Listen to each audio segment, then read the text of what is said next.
രേണു ഒന്ന് രാവിലെ കയറി തൂങ്ങിയായിരുന്നു ഫാനിൽ. അപ്പം രേണുവിൻ്റെ ചേച്ചിയുടെ ഭർത്താവ് ലിബു കണ്ടതുകൊണ്ട് മാത്രമാണ് രക്ഷപ്പെട്ടുള്ളത്. അല്ലെങ്കിൽ ഇന്ന് ഈ നേരത്തെ കൊച്ചിനെ പെട്ടിയിൽ വയ്ക്കാം. ഞാൻ രേണുസുതിയുമായിട്ട് ബന്ധപ്പെട്ട ഒരു കാര്യം പറയാനാണ് വീണ്ടും ഈ വീഡിയോ ചെയ്യുന്നത്. രേണു ഒന്ന് ഹോസ്പിറ്റലായിരുന്നു. രേണുവിന് ക്യാൻസറാണ് എല്ലാവർക്കും അറിയാലോ. പക്ഷേ ഇന്ന് ഹോസ്പിറ്റലിൽ പോയത് ക്യാൻസറുമായിട്ട് സംബന്ധിച്ചിട്ടുള്ള ഒരു കാര്യത്തിനായിരുന്നില്ല. രേണു ഒന്ന് രാവിലെ കയറി തൂങ്ങിയായിരുന്നു ഫാനിൽ. അപ്പം രേണുവിൻ്റെ ചേച്ചിയുടെ ഭർത്താവ് ലിബു കണ്ടതുകൊണ്ട് മാത്രമാണ് രക്ഷപ്പെട്ടുള്ളത്. അല്ലെങ്കിൽ ഇന്ന് ഈ നേരത്തെ കൊച്ചിനെ പെട്ടിയിൽ വയ്ക്കായിരുന്നു. കാരണം ചോദിച്ചപ്പോൾ അവൾ പറഞ്ഞതാണ് ഏറ്റവും കൗതുകരമായിട്ട് എനിക്ക് തോന്നിയത്. ഇവളുടെ മൂത്ത മകനെന്ന് അവകാശപ്പെടുന്ന ഒരു പരനാറിയുണ്ട്. അവനെ അങ്ങനെ തന്നെ വിളിക്കണം, വേറെ നാറിയാണ്. അവൻ ഇന്നലെ ഒരു വീഡിയോ ഇട്ടു. അത് കണ്ടിട്ടുള്ള ഒരു മാനസിക ബുദ്ധിമുട്ടുകൊണ്ടാണ് അത്ര അവൾ തൂങ്ങിയത്.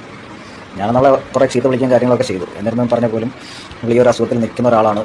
മാനസികമായിട്ടും ഇങ്ങനെയുള്ള കാര്യങ്ങളൊക്കെ കണ്ടിട്ടുണ്ടെങ്കിൽ ആകെ തകർന്നു പോകും.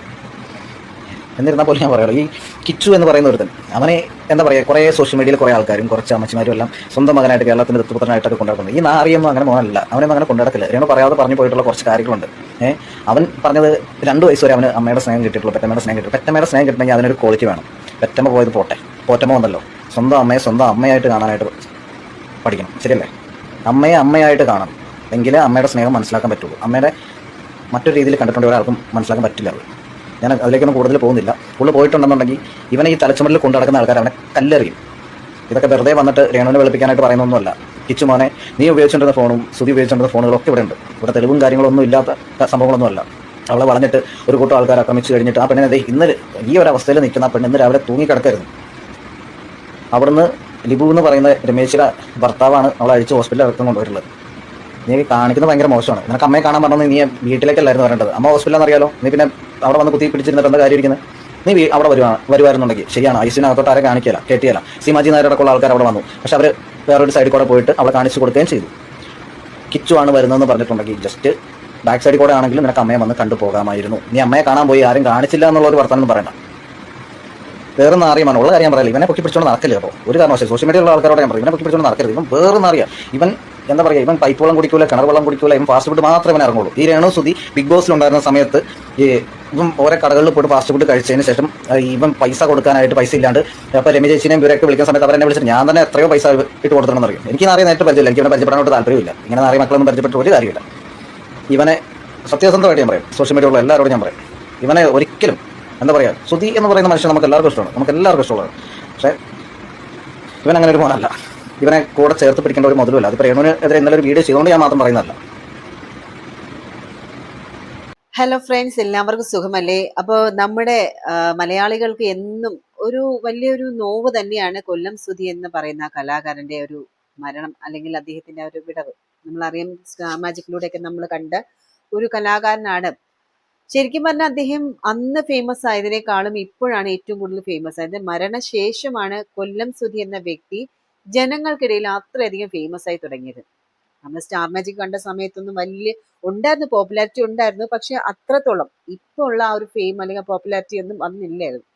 അദ്ദേഹം പോയെങ്കിലും ആ ഒരു കുടുംബത്തെ നമ്മളൊക്കെ സ്വന്തം കുടുംബം പോലെ തന്നെയാണ് കരുതി പോകുന്നത്, വലിയൊരു സംശയമില്ല. പക്ഷെ കഴിഞ്ഞ കുറച്ച് ദിവസങ്ങളിലായിട്ട് എന്താ സംഭവിക്കുന്നത്? സോഷ്യൽ മീഡിയ തുറന്നാൽ ആ കുടുംബത്തിൽ നിന്ന് വരുന്ന വാർത്തകൾ നമ്മൾ ശരിക്കും സങ്കടപ്പെടുത്തുന്നത് തന്നെയാണ്. അതിനേക്കാൾ ഉപരി ഇപ്പോൾ കേൾക്കുന്ന കാര്യങ്ങൾ ശരിക്കും പറഞ്ഞാൽ ഞെട്ടിപ്പിക്കുന്നത് തന്നെയാണ്. അതായത് കൊല്ലം സുധിയുടെ ഭാര്യ രേണു സുധി, അറിയാം, അവർ ആത്മഹത്യക്ക് ശ്രമിച്ചു എന്നും അത് ഇപ്പോൾ ഹോസ്പിറ്റലിലാണ് എന്നുള്ള രീതിയിലാണ് രേണുവിന്റെ സുഹൃത്ത് പങ്കുവച്ച ഒരു വീഡിയോ സോഷ്യൽ മീഡിയയിൽ വലിയ രീതിയിൽ പ്രചരിക്കുന്നത്. ഒരു അവതാരക എന്ന നിലയിലും സോഷ്യൽ മീഡിയ കാണുന്ന ഒരു വ്യക്തി എന്ന നിലയിലും എനിക്ക് നിങ്ങളോട് പറയാനുള്ളത്, ഈ ഒരു വാർത്ത 100% ഒറിജിനൽ ആണോ അതോ ഇതിൽ എന്തെങ്കിലും വ്യാജമുണ്ടോ എന്ന് ഔദ്യോഗികമായിട്ട് ആരും സ്ഥിരീകരിച്ചിട്ടില്ല. എങ്കിലും ഇപ്പോൾ പ്രചരിക്കുന്ന ഈ കാര്യത്തിനോട് അത് വളരെ ആഴത്തിലേക്ക് നമ്മളൊന്ന് ചിന്തിക്കേണ്ടതുണ്ട്. കഴിഞ്ഞ ദിവസം നമ്മൾ കണ്ട് കിച്ചുവിന്റെ വീഡിയോ കണ്ടു, അതുപോലെ രേണു സുധീന്റെ ലൈവ് വീഡിയോ കണ്ടു. ഇതെല്ലാം നമ്മൾ കണ്ടല്ലോ. കിച്ചു പങ്കുവച്ച വീഡിയോക്ക് പിന്നാലെ തന്നെ രേണുവും പുറകെ വന്നതും കുറെ തെളിവുകളും ഭീഷണികളും ഒക്കെ നമ്മൾ കണ്ടതാണ്. കിച്ചു എന്തുകൊണ്ടാണ് അങ്ങനെ റിയാക്ട് ചെയ്തത് എന്നുള്ള കാര്യം നമ്മൾ കഴിഞ്ഞ ഒരു വീഡിയോയിൽ തന്നെ ചർച്ച ചെയ്തതുമാണ്. സോഷ്യൽ മീഡിയയിൽ പലരും അതെടുത്ത് റിയാക്ട് ചെയ്തതുമാണ്. അപ്പൊ അവർക്ക് അത് അറിയാത്തവരുണ്ടെങ്കിൽ അവർക്ക് വേണ്ടി ജസ്റ്റ് ഒന്ന് പറയാം. അതായത് കൊല്ലം സുധിയുടെ മൂത്ത മകനായിട്ടുള്ള കിച്ചു കുറച്ചു കാലമായിട്ട് അത്ര നല്ല ബന്ധത്തിലൊന്നുമല്ല. ഈ തരത്തിൽ പല ചർച്ചകളും നടന്നിട്ടുണ്ടായിരുന്നു. കിച്ചു ഒരു വീഡിയോയിൽ വന്ന് പറഞ്ഞത് എന്താണ്? തനിക്ക് അമ്മയുടെ സ്നേഹം 2 വയസ്സ് വരെ കിട്ടിയിട്ടുള്ളൂ എന്നുള്ളതാണ്. അത് മാത്രമല്ല, പിന്നീട് പല കാര്യങ്ങളും അവഗണിക്കപ്പെട്ടു എന്നും കിച്ചു പറയുന്നുണ്ട്. എന്നാൽ അതിന് മറുപടിയായിട്ട് രേണു രംഗത്ത് വന്നു, പിന്നാലെ തന്നെ വന്നു. താൻ കിച്ചുവിനെ സ്വന്തം മകനെ പോലെയാണ് നോക്കി, കിച്ചു പറയുന്നത് കള്ളമാണ് എന്നൊക്കെയാണ് രേണുവും വാദിച്ചത്. ഇതൊക്കെ നിങ്ങൾ പറയുന്ന എടുത്തു വളർത്തിയ മോൻ കണ്ട സാധനങ്ങളാണിത്, മനസ്സിലായോ? അപ്പോൾ ഞാനിത് കണ്ടിട്ട് മെസ്സേജ് ഇട്ടു. ഇത് കണ്ടു കഴിഞ്ഞാൽ ഋതപ്പൻ്റെ അവസ്ഥ എന്തായിരിക്കും? ഋതപ്പൻ്റെ കൂടെ പഠിക്കുന്നവരാണെങ്കിലും ഇപ്പം മിക്ക പിള്ളേരാണെങ്കിലും പോലും സോഷ്യൽ മീഡിയ യൂസ് ചെയ്യുന്ന ആൾക്കാരാണ് കൂടുതൽ. അപ്പം അതുവരെ കാണുന്നതായിരിക്കും. അപ്പോൾ അവനെങ്ങനെ ഫേസ് ചെയ്യും എന്നുള്ള കാര്യം ഞാൻ അമ്മയെടുത്ത് പറഞ്ഞപ്പോൾ അമ്മ എനിക്ക് തന്ന റിപ്ലൈ, ഞാൻ ചെയ്തതിൽ എനിക്ക് മോശമായിട്ടൊന്നും തോന്നില്ല, എനിക്ക് അതിൽ നിന്ന് 2 ലക്ഷം രൂപ 3 ലക്ഷം രൂപ കിട്ടുന്നുണ്ട്. ഞാനൊന്നും തിരിച്ച് റിപ്ലൈ എടുക്കാൻ പോയില്ല, ഞാൻ അവിടെ വെച്ചിട്ട് ക്ലോസ് ചെയ്തു ചാപ്റ്റർ. നിങ്ങൾ ചാറ്റ് കാണും. കിച്ചൂസാൻ ഫുള്ള് കാണാവോ ചാറ്റ്? ഇതാണ് എന്റെ ചാറ്റ് കാണിച്ചുകൊണ്ടാണ് ഞാനിത് പുറത്ത് വിട്ടത് കേട്ടോ, അല്ലെങ്കിൽ ഞാൻ ഒരിക്കലും വിടത്തില്ലായിരുന്നു മോനെ. വേണ്ടേ കിച്ചു ഞാൻ തമ്മിലുള്ള ചാറ്റാണ്, സബ്സ്ക്രിപ്ഷന്റെ കാര്യമാണ്. അപ്പൊ എന്റെ കുഞ്ഞു മോനെ കിച്ചു, നീ സമ്മതിച്ചുകൊണ്ടാണ് അമ്മ ഇത് ചെയ്തത്. പിന്നെ മോൻ ഗുഡ് എന്ന് പറഞ്ഞുകൊണ്ടാണ്. മോൻ അന്ന് എന്നോട് പറയാൻ അമ്മേ അത് വേണ്ട കേട്ടോ എന്ന് പറയാൻ അമ്മ ഇത് ചെയ്യത്തില്ലായിരുന്നു മോനെ. മോൻ ഗുഡ് നന്നായി എന്ന് പറഞ്ഞുകൊണ്ട് മാത്രമാണ് ഞാനിത് ചെയ്തത്. തുടങ്ങി അന്നാണെന്ന് നിങ്ങൾ ഓർത്തോണം. എന്റെ തുടങ്ങി അന്ന് 500 സബ് കഴിഞ്ഞോട്ട്. അപ്പൊ കിച്ചു എന്താ എന്നോട് പറഞ്ഞ മറുപടി, നിങ്ങൾ മേലെ ഇത് ചെയ്യരുതെന്നല്ല പറഞ്ഞത്, നിങ്ങൾ ഇനി ഇത് ഒരിക്കലും ചെയ്യരുതെന്ന് കിച്ചു അന്ന് എന്നോട് പറയുമായിരുന്നെങ്കിൽ മോനെ കിച്ചു അമ്മ സബ്സ്ക്രിപ്ഷൻ തുടങ്ങത്തില്ലായിരുന്നു. പക്ഷെ മോൻ എന്നാ പറഞ്ഞെന്നറിയോ? ഗുഡ് എന്ന്. അതിനുശേഷം ഞാൻ പറഞ്ഞ 600 കഴിഞ്ഞു, 150 രൂപയാണ്. അപ്പൊ കിച്ചു പറയാ 150. നിങ്ങൾ കണ്ടോ? എന്നെ വെറുതെ വിട് കിച്ചു എന്നെ വെറുതെ വിട്. പിന്നെ നമുക്ക് രണ്ടുപേർക്കും അറിയുന്ന പല കാര്യങ്ങളുണ്ട് അല്ലെ കിച്ചു? ഫ്യൂച്ചർ വരെ ബാധിക്കുന്ന കാര്യങ്ങളുണ്ട്. സോ അതെന്നെ കൊണ്ട് പറയിപ്പിക്കരുത് കിച്ചു. എന്റെ കുഞ്ഞ് നിന്നെ ചേട്ടനായിട്ട് കണ്ടുപോയി, ഇനി എന്നെ കൊണ്ടൊന്നും പറയിപ്പിക്കരുത് കിച്ചു. ഞാൻ ക്യാൻസർ വന്നിന് ഞാൻ മരിച്ചാൽ പോലും എനിക്ക് നീ ഒന്നും ചെയ്യണ്ട. എന്റെ ഋതപ്പൻ, എന്റെ കുഞ്ഞ്, ഞാൻ പ്രസവിച്ച എന്റെ ഒരേ ഒരു കുഞ്ഞ്, നിന്നെ ഞാൻ ആ ഋതപ്പനേക്കാൾ കൂടുതൽ ഞാൻ സ്നേഹിച്ചു.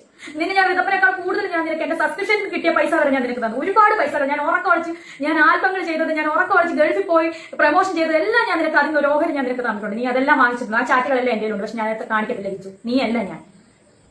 നിന്റെ അമ്മ സ്വന്തം പെറ്റതള്ള നിന്നെ ഇട്ടിട്ട് പോയതൊട്ടുള്ള 1.5 വയസ്സുള്ള കഥകൾ വരെ എന്നോട് നീ പറഞ്ഞു. കൊല്ലത്തെ വീട്ടിൽ വെച്ച് നീ ചെറുപ്പത്തിൽ അനുഭവിച്ച കാര്യങ്ങൾ വരെ നീ എന്നോട് പറഞ്ഞിട്ടുണ്ട്. രാഹുൽ ദാസിനെ പറ്റി എന്നെ പറ്റി പറയുന്നല്ലോ സബ്സ്ക്രിപ്ഷൻ. ഞാൻ സബ്സ്ക്രിപ്ഷൻ അല്ലേ തുടങ്ങുള്ളൂ നിയമപരമായിട്ട്.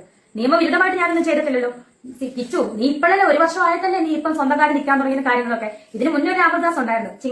ചിങ്ങവനം ഭാഗം, കൊല്ലാട് ഭാഗം, അതുപോലെ ഈ പൊങ്ങന്താനം, ഈ Thrikkodithanam police station, Vakathanam police station ഒന്ന് തിരക്കി നോക്കി രാഹുൽദാസിനെ പറ്റി. അറിയാനുള്ളവരോടാണ് ഞാൻ പറയുന്നത്. എന്നെ കുറ്റപ്പെടുത്തുന്നവരെ. എന്തായാലും രേണുസുതി അങ്ങനെ ഒരു നിയമവിരുദ്ധമായിട്ടൊന്നും ഞാൻ ചെയ്തിട്ടില്ല. ഇതിനകത്ത് എഴുന്നേറ്റ് വന്നേ പറ്റത്തുള്ളൂ എന്റെ ഋതപ്പിന് വേണ്ടിയിട്ട്. നിനക്ക് ആ കുഞ്ഞിനോട് ഒരു തൊള്ളി സ്നേഹം ഉണ്ടായിരുന്നെങ്കിൽ നീ ഇത്രയും വരുമാനം കിട്ടുന്നുണ്ടല്ലോ, നീ 1 രൂപയ്ക്ക് ഒരു മുട്ടായി നീ അവന് മേടിച്ചു കൊടുക്കും. നിന്റെ അനിയനല്ലേ? എനിക്കൊന്നും വേണ്ട കിച്ചു നിന്റെ. ഞാൻ നിനക്ക് തന്നിട്ടേ ഉള്ളു പൈസ. അതിന് കണക്ക് പറഞ്ഞല്ല. അബദ്ധ ഘട്ടങ്ങളിൽ പോലും ഞാനുമില്ലായിരുന്നു. ഈ അമ്മയും നീ കുറ്റം പറഞ്ഞ നിന്റെ അളിയനും ചേച്ചിയൊക്കെ ഉള്ളായിരുന്നു. ഓരോ കുറ്റത്തിന് പോലീസ് സ്റ്റേഷൻ വരെ കയറി ഇറങ്ങി ഞാനായിരുന്നു. എനിക്ക് ഒരു സ്നേഹവും എനിക്ക് തരണ്ട. എന്നെ വന്ന് കാണണ്ട. ആരുടെ വിഷമം തീർക്കാൻ എന്നെ വന്ന് കാണും. ഇന്ന് വരെ കണ്ടുമില്ല, വിളിച്ചില്ല, മിണ്ടിയില്ലല്ലോ. വേണ്ട, ഇനി ഇത് വേണ്ട. എന്നെ വെറുതെ വിട്ടേക്ക്. ഈ ഉള്ളവളെ വെറുതെ വിട്ടേക്ക്. ഞാൻ ചത്താലും എന്റെ ശവം പോലും നിങ്ങൾ ആരും വന്ന് കണ്ട് എന്നെ ഒരു റീത്ത് പോലും ആരും സമർപ്പിക്കണ്ട. എന്നെ വെറുതെ വിട്ടേക്ക്. എന്റെ കൊച്ചിന് വേണ്ടി തന്നെ വെറുതെ. ശരിക്കും പറഞ്ഞാൽ ഒരു അമ്മയും മകനും തമ്മിലുള്ള ഈ പരസ്യമായിട്ടുള്ള ഒരു ചെളിവാരി എറിയലുണ്ടല്ലോ, അത് കാണുമ്പോൾ നമ്മൾ പ്രേക്ഷകർക്ക് വലിയ വിഷമം തോന്നിയിരുന്നു. ഇതിനിടയിൽ കിച്ചു കഴിഞ്ഞ ദിവസം വീണ്ടും ഒരു വീഡിയോ ഇടുന്നതും അതിന് പിന്നാലെ രേണു രാവിലെ വീട്ടിലെ ഫാനിൽ കെട്ടിത്തൂങ്ങി മരിക്കാൻ ശ്രമിച്ചു എന്നാണ് ഈ ഒരു സുഹൃത്ത് വെളിപ്പെടുത്തുന്നത്. ഭാഗ്യം കൊണ്ട് ചേച്ചിയുടെ ഭർത്താവായിട്ടുള്ള ലിബു അയാൾ കണ്ടതുകൊണ്ട് മാത്രമാണ് രേണുവിനെ രക്ഷിക്കാൻ കഴിഞ്ഞതെന്നാണ് സുഹൃത്ത് പറയുന്നത്. ശരിക്കും ഇവിടെ നമ്മൾ മനസ്സിലാക്കേണ്ട കുറച്ച് വൈകാരികമായിട്ടുള്ള ഒരു വശമുണ്ട്. നമ്മളൊക്കെ പലപ്പോഴും സോഷ്യൽ മീഡിയയിൽ വന്നിരുന്ന ആളുകളെ ജഡ്ജ് ചെയ്യാൻ വളരെ എളുപ്പമാണ്. അവരൊക്കെ നമ്മൾ പല ജഡ്ജ്മെന്റുകൾ നടത്താറുണ്ട്. ഒരു വശത്ത് കിച്ചു പറയുന്നത് കേൾക്കുമ്പോൾ കിച്ചുവിന്റെ ഭാഗത്താണ് ന്യായം എന്ന് തോന്നിപ്പോകും. എന്നാൽ മറുഭാഗത്ത് രേണു പറയുന്നത് കേൾക്കുമ്പോൾ അവരും ശരിയാണെന്ന് നമുക്ക് തോന്നിപ്പോകൂലേ. അതായത് നമ്മുടെയൊക്കെ വീട്ടിലെ അമ്മയും മക്കളും തമ്മിൽ എത്രയോ തർക്കങ്ങളും പിണക്കങ്ങളും ഒക്കെ ഉണ്ടാകാറുണ്ട്. ചിലപ്പോൾ ദിവസങ്ങളോളം മിണ്ടാതിരിക്കാറുമുണ്ട്. പക്ഷെ അതൊക്കെ വീടിന് 4 ചുമരുകൾക്കുള്ളിൽ തീരുന്ന പ്രശ്നങ്ങളാണ്. എന്നാൽ ഇതൊരു സെലിബ്രിറ്റി കുടുംബം ആയതുകൊണ്ട് കാര്യങ്ങൾ സോഷ്യൽ മീഡിയയിൽ വരികയും ലക്ഷക്കണക്കിന് ആളുകൾ വന്ന് കമന്റുകളിലൂടെ ഇവരെ വേട്ടയാടാനൊക്കെ തുടങ്ങുകയൊക്കെ ചെയ്യുന്നു. അതിനേക്കാൾ ഉപരി രേണു ഇപ്പോൾ കടന്നു പോകുന്നത് ജീവിതത്തിൽ ഏറ്റവും കഠിനമായിട്ടുള്ള ഒരു ഘട്ടത്തിലൂടെയാണ്. അവർ ക്യാൻസർ ബാധിതയായ 3ാമത്തെ സ്റ്റേജിലെ ട്രീറ്റ്മെന്റിലുമാണ്. ശാരീരികമായും ഇത്രയും തളർന്നു നിൽക്കുന്ന ഒരവസ്ഥയിൽ ഒരു വ്യക്തിയുടെ മാനസിക നില എത്രമാത്രം ദുർബലമായിരിക്കുമെന്ന് നമുക്ക് ഊഹിക്കാവുന്നതേ ഉള്ളൂ. ആ ഒരു മാനസികാവസ്ഥയിൽ സൈബർ അറ്റാക്കുകളും സ്വന്തം മകന്റെ ഭാഗത്തു നിന്നുള്ള കുറ്റപ്പെടുത്തലുകളും ഇതെല്ലാം കൂടിയായപ്പോൾ അവർക്ക് താങ്ങാൻ കഴിഞ്ഞിട്ടുണ്ടാകില്ല. ഇതാണ് ആ ഒരു സുഹൃത്തും പറയുന്നത്. കൂട്ടുകാരെ, ഈ ഒരു സുഹൃത്തിന്റെ വാക്കുകൾ എത്രത്തോളം വിശ്വസിക്കാം എന്നുള്ള ചോദ്യവും നമുക്ക് ബാക്കിയാണ്.